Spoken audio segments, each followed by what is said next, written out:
Good evening, everybody, and welcome back to Trinity Tens. It has been far too long. I think it's been, like 2 weeks in between me being sick, and then I still tried to tough through for 1 week. So I'm insanely excited to be back. You know, I love you guys. I love doing my videos. I love imparting some of my wisdom. I love showing you how the world is so interconnected. So I'm excited to be back. For this week's topics, I'm just going to ease back into it. I'm not going to go with a specific topic per se, but I do want to kind of expound on something that I post about a lot on my Facebook, and then I transcend those posts to other platforms that I use, and that is confidence.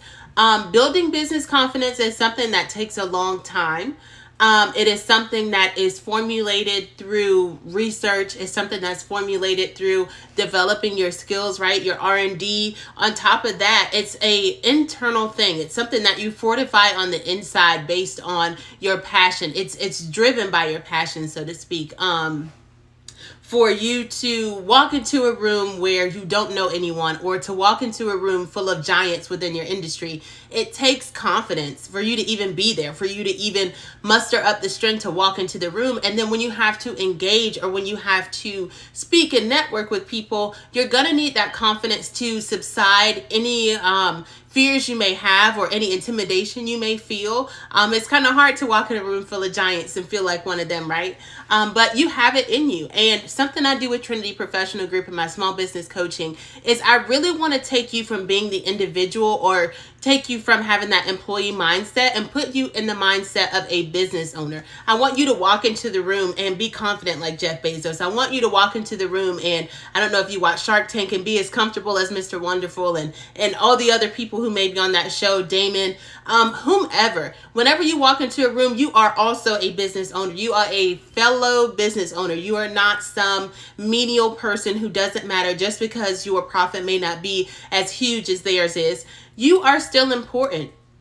And to showcase that importance, to showcase the work you've put in, to showcase the amount of research, your passion, your fervor, all of these feelings that you put into your business, and creating a business that's going to last, creating a business that you are helping people change their families' lives by being profitable in, it's going to take confidence. People don't want to come in and possibly invest with you, or partner with you, or give you a loan, or put you in contact with their contacts, right? Your degrees of contacts. People aren't going to want to initiate those relationships and put their name on the line to build with you if you're not confident in what it is you're already doing.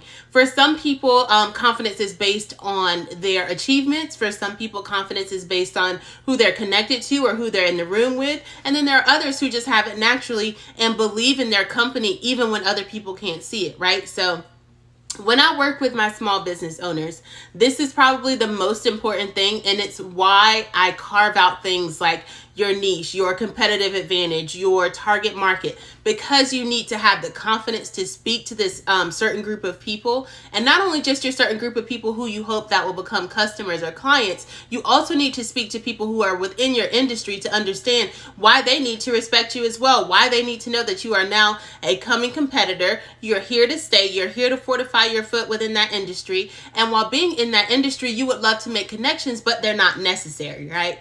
You would love to make connections, but you're not dependent on them, because you have what it is within you already, to the point where you can engage in conversation. You can engage and share some of your horror stories, or whatever may be going on within the industry, but you're not in a position where you're completely dependent on them, because you've done everything you needed to do as an individual to stand, to learn, to grow. And then on top of that, you've added people who also follow that same vision, that same mission that you started your business for. And then now that they're with you, you have a team of people who are depending on your confidence. They're depending on you to lead them to the next level. And in that dependence, when you go to speak with others, you need to let them know as well, like, hey, I appreciate being in this room. I appreciate you being a giant. I see the work that you've done, but I've done that work too, and I belong here too.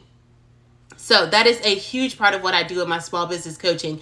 I know a lot of times because business is scary, on top of it being scary, there are so many new things to learn. You have to remove your mind from being an employee and having so many things already done for you and begin to do them for yourself and for your company and for your employees. So there's a lot that you take on within business. So that confidence really helps you break barriers that you never even knew existed, or to break barriers you know exist because of the work that you've done already, and then to help other people break through with you, to help you break through and continue to expand. That confidence means a lot. And so with small business coaching and someone who's just getting into business, when I work with them, there's so many pieces of you that I pick apart. I'm going to pick apart the individual because you're just starting out in business. You are still maybe a little bit in employee mode. You're still the individual. You're still trying to figure out how you can navigate this new business world and where everything is solely on you. You're trying to navigate processes, procedures, your structure, how you want to offer your product, how you want to offer your service. So there's so much you're sorting out, and I don't want you to lose out on the human side of it, because people buy from people. There are options everywhere for everything that may even look better than yours. But because you are who you are as an individual and then become confident in that, people will shop with you. People will want to be your client. So in small business coaching, like I said, there are so many layers that we peel back. I need to know who you are as a person, but it's going to depend on what parts of you want to show me, what parts of you we begin to peel back and learn more about as we continue to grow, because somewhere in who you are, even some of the parts that you don't like, even some of the parts that you may feel are ugly or don't belong in business or aren't as polished as the other parts, those things have a way of being beneficial.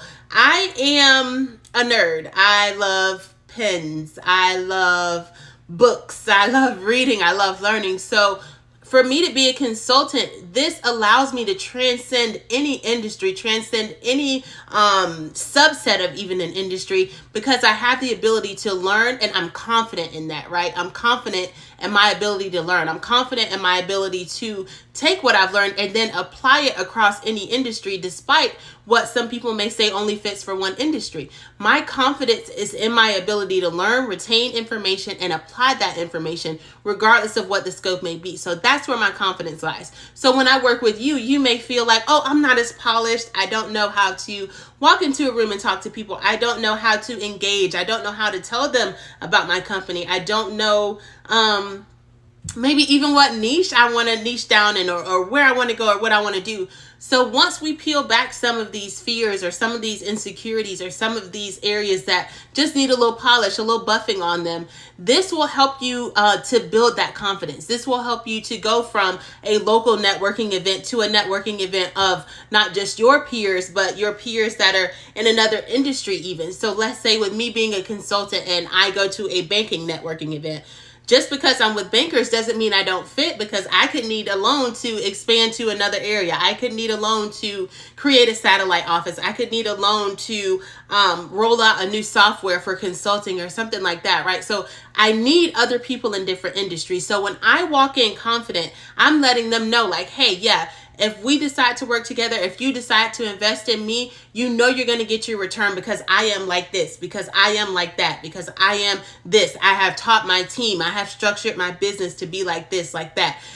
Because I've put in the work, because I've done the research, because I've done the structuring, because I am connected to who I am as a person, as an entrepreneur, I am able to walk into any room across any industry and speak on who and how I am and why it would be beneficial for them to work with me. Not only me asking them for something or being dependent upon them, my confidence allows me to know that there's something they can gain from me too. And that is something we work on, you guys. It is, it's definitely levels to it. There are definitely some layers you have to peel back, some lack of comfort, some putting yourself out there, some feeling exposed and vulnerability. But it's so beneficial in the long run, because once you have an idea of your company superseding anything you think, or going beyond what you thought, or employing multiple people and all of these things, they're going to pick up on that confidence. And them being confident then lets them take your company to the next level, because they're going to put that confidence in the work that they do to help you all become a fortified company in any industry. So that is the first part of this week's video. Like I said, I'm just easing back to it. I'm happy I got through it and didn't cough, and I'm trying to breathe better, but I appreciate your patience. I am super excited. Don't forget, the Conscious Leader is still available. The link is all over my pages, both my Instagram, Facebook, and I can also send it to you individually if you would like. So I will see you guys for Tuesday's video. So happy to be back. Remember, we're working on confidence and being a great business owner. See you soon, guys.